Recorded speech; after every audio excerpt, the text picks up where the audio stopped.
आज आहे रक्षाबंधन. प्रत्येक बहीण भावासाठी आजचा दिवस खूपच आनंदाचा असतो. राख्या बांधण्यासाठी आमच्या दोन्ही पण ताई आज आल्या होत्या. आधी मोठ्या ताईंनी औक्षण करायला घेतले. जेव्हा पण आम्ही सगळे एकत्र असतो तेव्हा खूपच भारी वाटतं.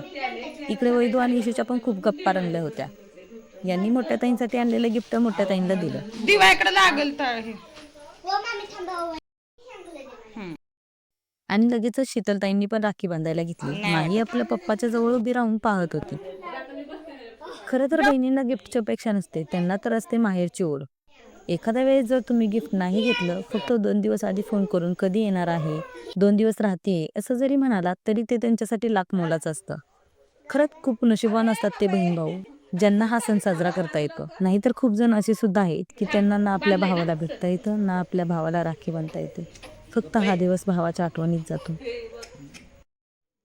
आज हे आमच्या छोट्याशा भाच्याची पहिली रक्षाबंधन आहे, म्हणून दादा त्याला मांडीवर घेऊन बसला होता.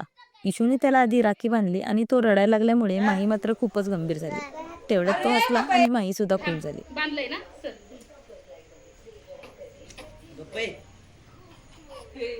वैदूने पण बाळाला राखी बांधली आणि या छोट्याशा भावाकडून मोठ्या बहिणींना खूप मोठं गिफ्ट मिळालं. त्यामुळे या दोघींच्या चेहऱ्यावर एक वेगळाच आनंद आला होता. आता वैदूने समतला राखी बांधायला घेतली. खरे तर या दोघांची राखी बांधणं कमी आणि भांडणं चालू होती.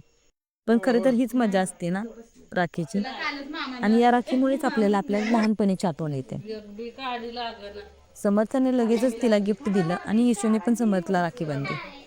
नंतर सगळ्यांनी फोटो काढले. तुम्ही रक्षाबंधन साजरी केली का? कमेंटमध्ये नक्की सांगा. आणि व्हिडिओ आवडला असेल तर व्हिडिओला लाईक शेअर करायला विसरू नका. माझ्याकडून तुमच्या सर्वांना हॅप्पी रक्षाबंधन.